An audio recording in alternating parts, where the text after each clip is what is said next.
Mabuhay, Talofa, and hello to you wonderful people. Alright, baby. You're gonna lead on this one now.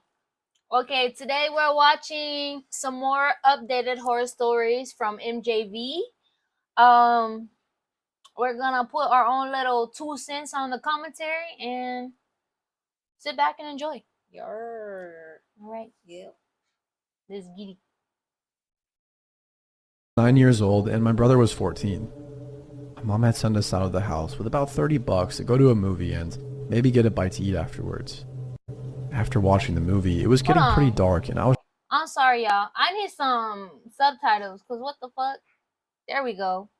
Alright, y'all good too? Okay. Ready to go home.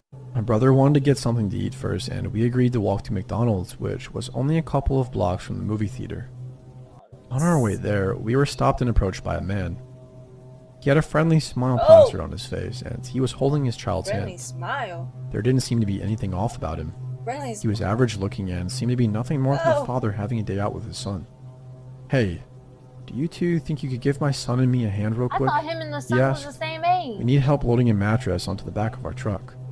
The truck is just up the road. Sorry, but we don't really have the time, my brother said. It was at this time I noticed a little boy.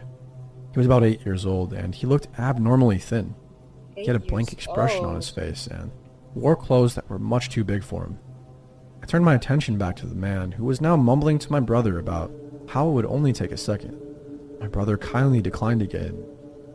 Being the helpful kid that I was, I joined in with the man and tried to persuade my brother that we should help them out. I turned to my brother, who was now staring down at the little boy. Bro looked like Smeagol. My brother had a disturbed expression on his face. As he looked down at the child stared back at my brother blankly. I didn't understand why my brother had that look on his face. He grabbed my hand and said, "I think that's my mom over there." He pulled me and we began walking away from the man. Yes, bro. I didn't understand what was going on and why my brother had just lied about our mom being over there. He didn't let go of my hand and practically dragged me until we were a far distance away from him and his son. I looked back and could still see the man holding his son's hand. Only now, he wasn't smiling anymore. He had a look of fury on his face and he yanked the little boy by the arm and they walked away. I pulled away from my brother's grasp and bombarded him with questions. He shushed me and pulled his phone out of his pocket. He dialed in a number and began pacing around nervously while talking on the phone. I remember the police showing up and my mom came soon after. She took me home, but my brother was left with the police. I asked my mother what was going on and she said the police were just questioning my brother because the man we had encountered was dangerous. That's all she told me and I went to bed. By the next morning, I had almost completely forgotten about the incident and things went back to normal. It wasn't until a few days ago that these memories flooded back into my mind. I decided to call my now 22-year-old brother to get some real answers. When I brought the ordeal back up to him, he finally gave me the information I wanted to know. And now that I know everything, I understand just how terrifying our encounter with the man truly was. I want to know. My brother told me that while the man was constantly trying to convince us to come with him, he happened to look at the little boy. The little boy then looked at my brother with his eyes filled with terror and mouthed the words, "I'm not his son. Please help me." Then his expression went back to being completely blank, almost as if he had never said anything at all. This was why he'd become so freaked out and snatched me away. When he called the police, they hurried down and he described the man the best he could. They couldn't do much with the little information my brother had given because we hadn't even seen the car that the man supposedly had. My brother told me that a few weeks into the investigation, they had found the little boy who was with the man dead. His body had been cruelly dumped in the woods. The cause of death was malnutrition and dehydration. If my brother and I had gone with the sicko, we likely would have met the same fate. He obviously couldn't have kidnapped both of us on his own, as my brother was a fairly strong fellow. That meant he had other pedophile partners who would help him snatch up unsuspecting kids. Unfortunately, they were never able to catch any of the sick guys who did this to the child. But the man was definitely not his father.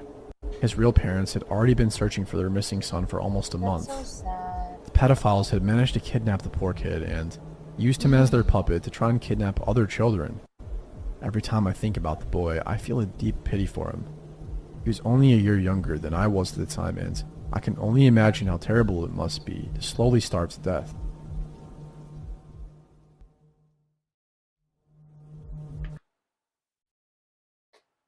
What so the sad. hell?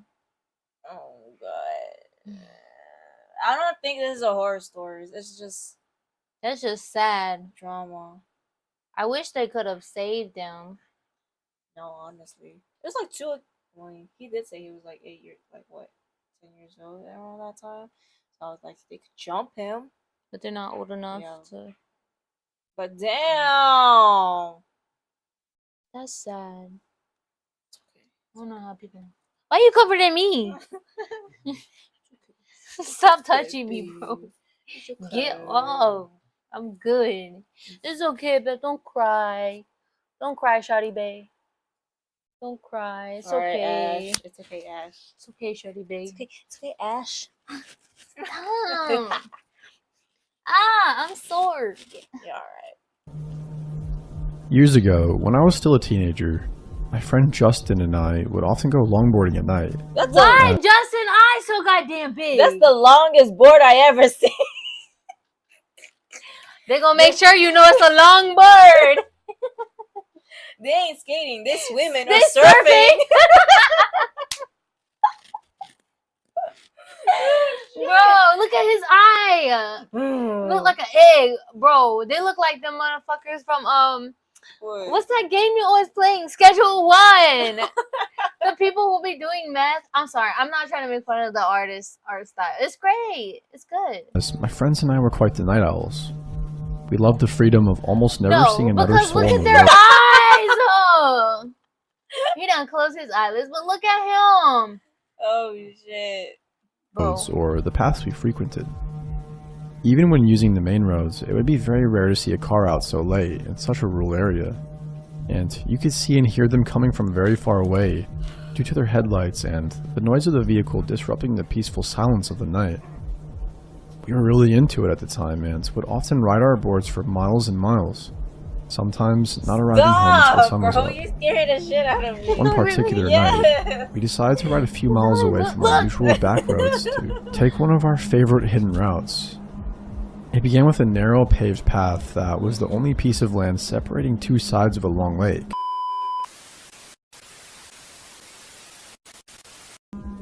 It was roughly 2 miles long and was extremely relaxing to ride through due to the scenery. After making it to the end of the lake, we decided to continue moving and turn into a very close path that leads directly into a densely wooded wilderness preservation. As we came up to the first hill, we looked down at the bottom into the blackness. We both noticed what happened to be a tiny moving ball of dim light down there. It moved so strangely, and it was extremely difficult to make out what it was. Like what, the rope? Rather than shine our flashlight down, we curiously watched it for a few moments, whispering to each other about what it could possibly be. All at once, that small light turned into multiple blinding lights and extremely loud revving sounds, overwhelming our senses that had become accustomed to the dark and silence. Acting purely on fear, we instantly turned around and ran as fast as we could, hearing yelling and revving gaining behind us.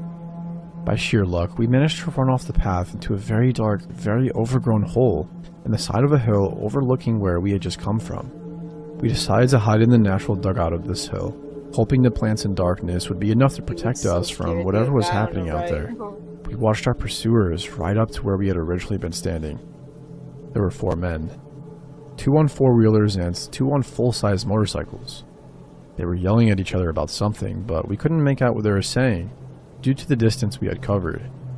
We felt safe enough to whisper very softly to each other and speculated who these people could be.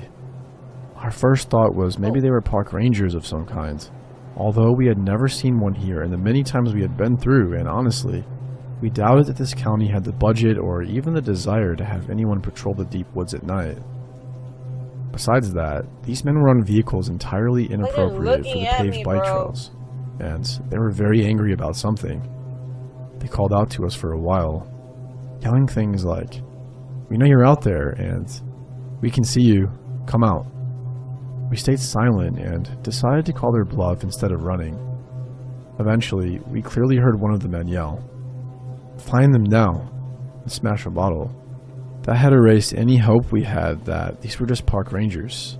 We watched them split up, each of them going a different way down the series of paths on their vehicles, including the path we came from. It took us what felt like ages to even move. We were frozen in terror inside the dugout, watching the lights from the vehicles travel through the woods and paths. One of them already coming full circle and passing the point he started from. Jellyfish Lighting is an all-in-one, permanent exterior lighting system. Through an app on your phone, you are able to decorate for all. I thought about calling for help, but I was too afraid to open my phone in fear that even the smallest amount of light would give away our location. After waiting for the lights of the vehicles to reach their farthest distance yet, we finally summoned the nerve to get up and try to run somewhere far enough from these people to safely make a call. We ran as hard and as fast as we could through the woods. Since their headlights gave away their location on these paths, we would hide again whenever we felt they were getting too close.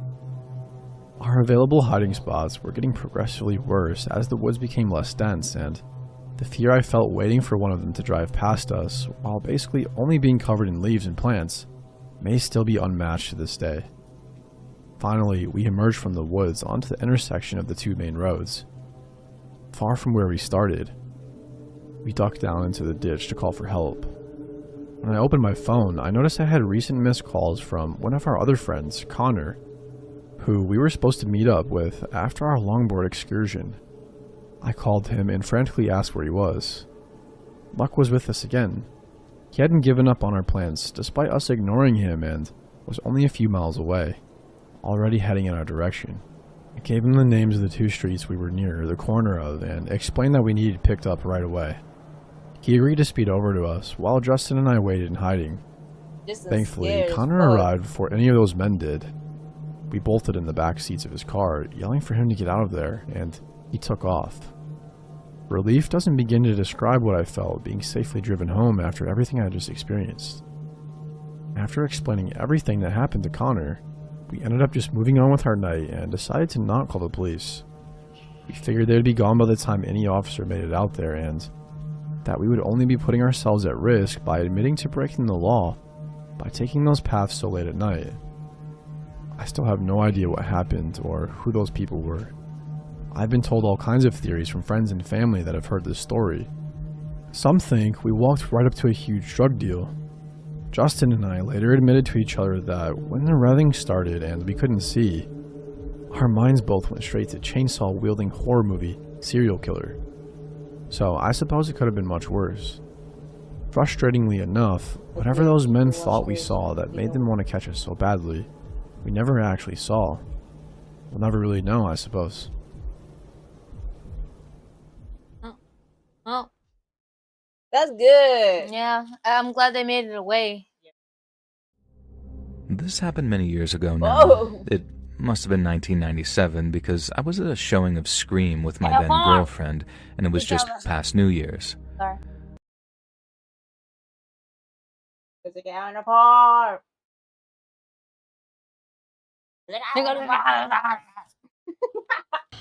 There's a cow farm. You're gonna find cows outside. The movie had been showing for a few weeks at this point, so it wasn't a very busy showing. Perfect for a date night with a girl like Jennifer. And she often reacted to scary movies by getting handsy and grabby-holdy of me, if you know what I mean. And I'd learned some time ago that horror movies were a great way to get a bit of extra affection. Now, what can I say? We were first-year college students. Of course, we'd find any excuse to get our hands all over each other. And we weren't the only two people at the showing of Scream that night who would be making a lot of physical contact, although of course we just didn't know that yet. Now we got some popcorn, we got some soda, tickets were clipped and seats were taken, trailers were watched, as they are. And Drew Barrymore got grilled on her favorite scary movie. You know the scene, everyone's seen the original Scream by now. And things started kicking off during that scene where Randy, Billy, and Stu were in the video rental store.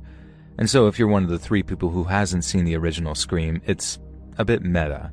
It deconstructs the slasher movie genre a lot, and one character in particular, Randy, he's the narrative vehicle for doing all of that.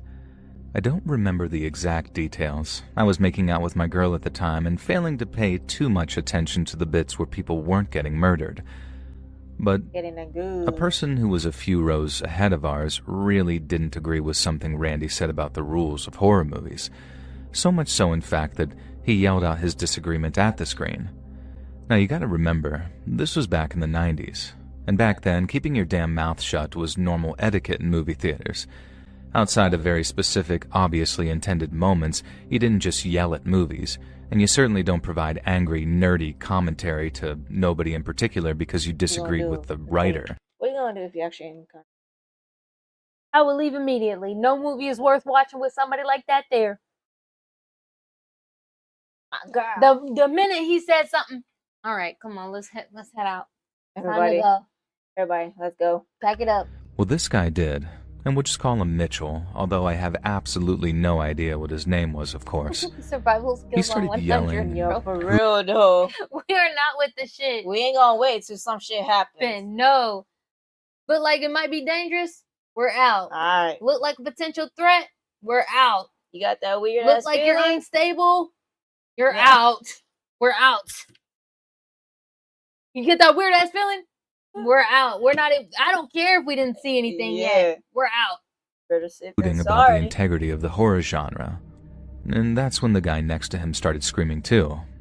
Like I said, it was an empty movie theater. These two guys had been sitting next to each other, so I assumed they were together.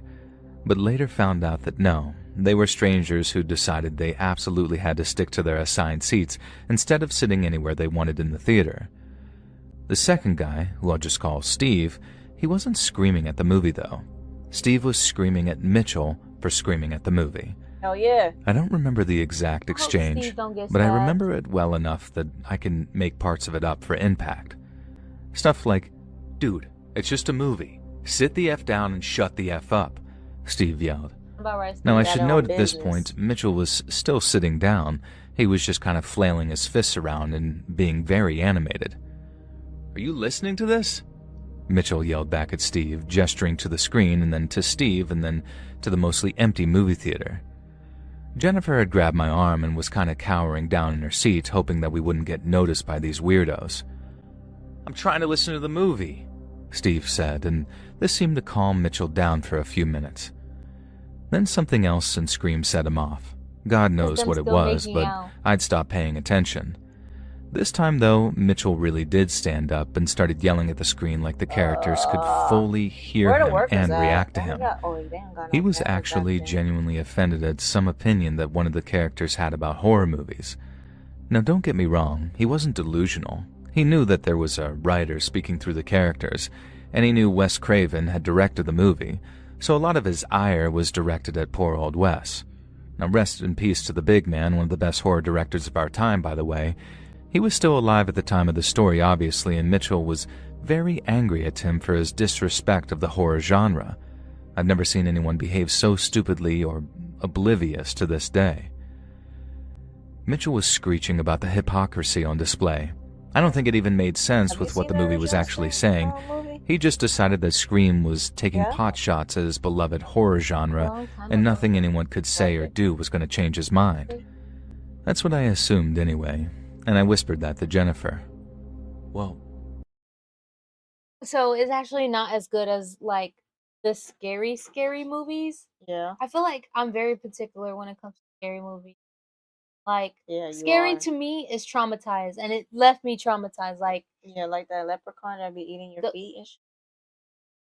That's a secret. They're not supposed to fucking hear about it. No, don't. Okay. Shut the fuck up. Be quiet. But like, okay. Oh, yeah. That was for a different person, not for her. She ain't scared. She's so bad at covering. But like the One Missed Call, that is a very traumatizing movie.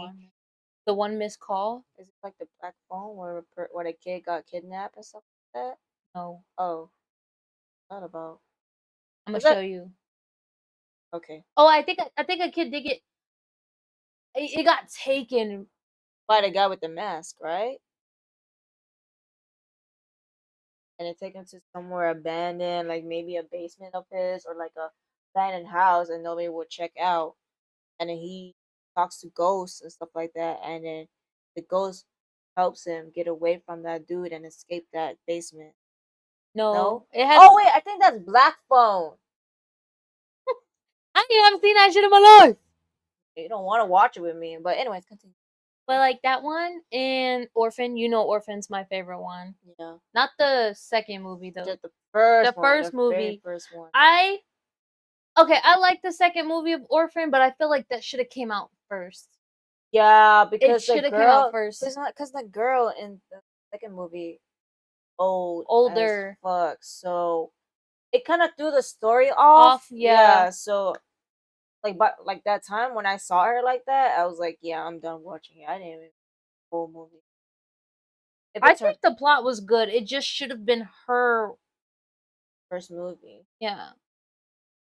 It should have been the first movie. Yeah. And then the second movie following. The first movie is Chef's Kiss. Yeah. She really loved it. Like, she didn't understand why it was, like, my favorite until I actually showed her and we watched it together. She was like, it was really good. And, there's this one, I don't know what it's called, but it's like, they have a video camera, basically. It's kind of old movie or series.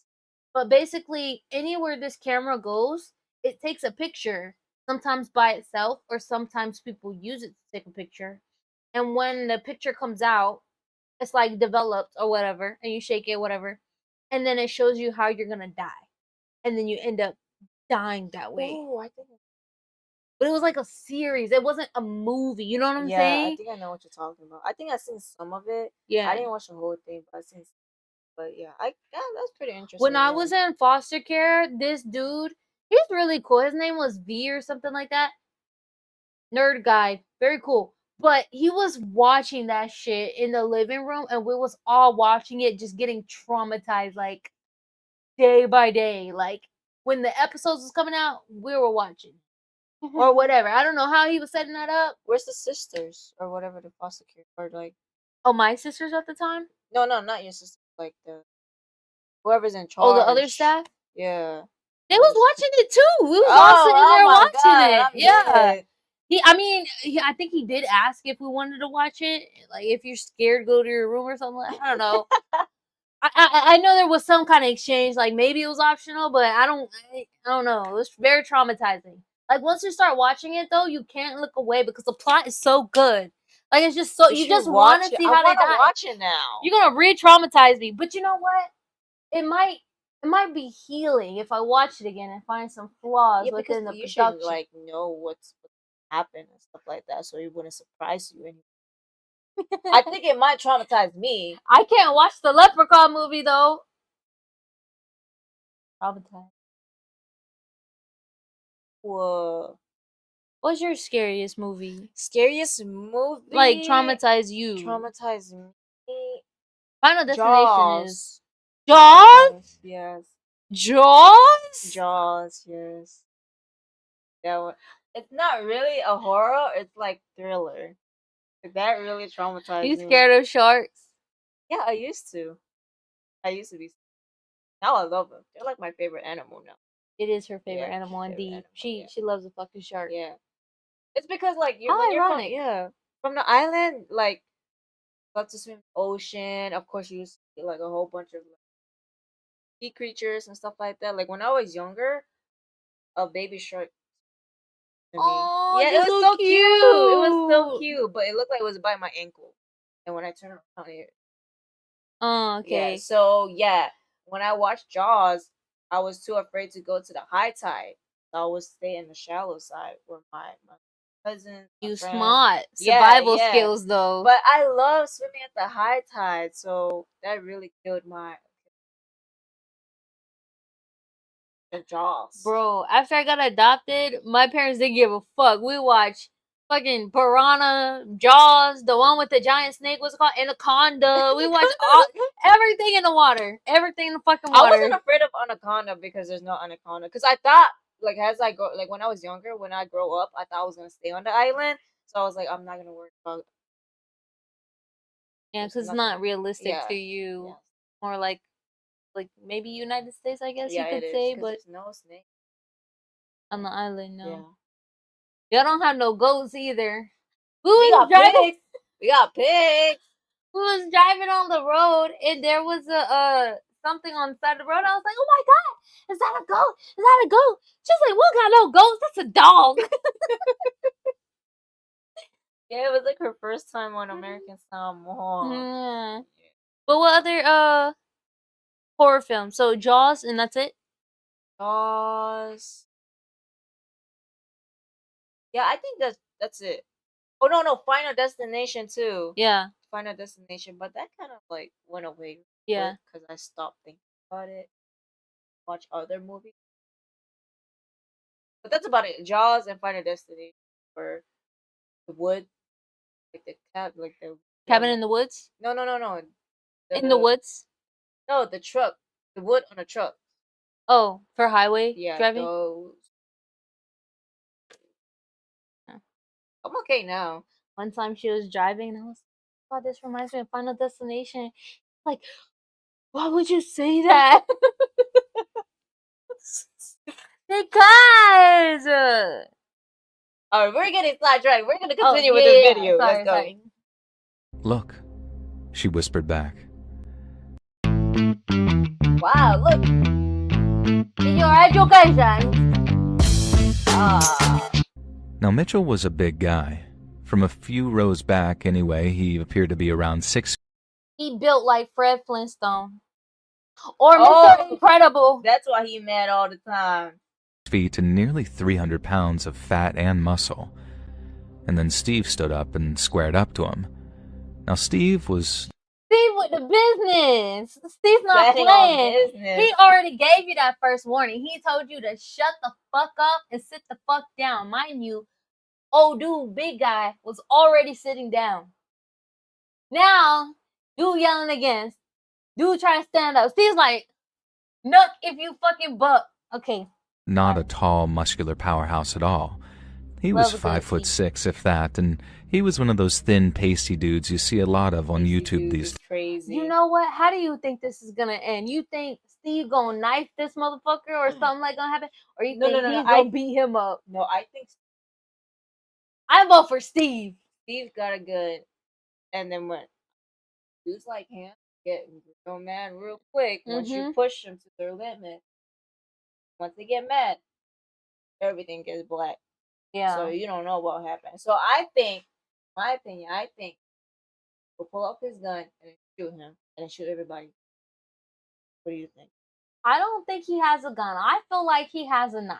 You know, Oh, no. considering it's a killer movie. You know, Scream. I think he's gonna pull out one of those blades and take this dude out. Yeah. Literally. Yeah. Yeah. Yeah. Yeah. Yeah. It's Yeah. honey. Yeah. So I vote for Steve, but I don't think he has a blicky. I think he has a knife. Okay. Don't see. All right. days, with long hair and a white t-shirts. You know the type I mean. But good God, Steve... Look at him. Hold on. He about the business. He has to have something on him because if I'm that little and it's a big old dude, I'm not standing up to nothing. I'm clearing the area. What you think? I'll watch. I'm a watcher. That's your damn problem. You'll watch until you a victim from bystanding. squared up to Mitchell like he was stone cold Steve Austin. What? Record it for police evidence. No. Yeah, Yeah. I'll do that. Yeah, of course. But this one.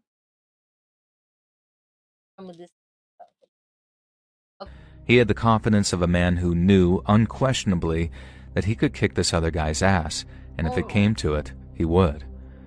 So Steve reaches out and pokes Mitchell in the chest and says, Oh. Now, if you get your ass beat, something like, just shut the F up and sit down, buddy. Do us all a favor. told him Some the of us are second trying to time. watch the movie. Now, me and Jennifer were paying attention now. I grab a handful of popcorn. Jennifer whispers to me, asking to take bets on what's going to happen next, and I tell her I think Mitchell is going to back down. But I was wrong. I was very, very wrong. Instead, this Mitchell guy let out what I guess was intended to be a roar, but his voice cracked mid-growl, so it was kind of like, Oh, And then he just grabs Steve's outreached finger and with an actual audible crack, snaps his finger backwards. We're all just staring at this, completely shell-shocked. Steve takes a few steps back into the aisle and he's staring at his finger bent backwards and then back up at Mitchell. Even in the dark of the theater, I see a look pass over Steve's face that even to this day makes my stomach sink. It was the look of a man who realized that he just made a very big mistake. You see, that confident I got this guy I'd imagined Steve has in that moment, he obviously didn't exist. I guess he thought Mitchell would have fallen for it and backed down, but not so much.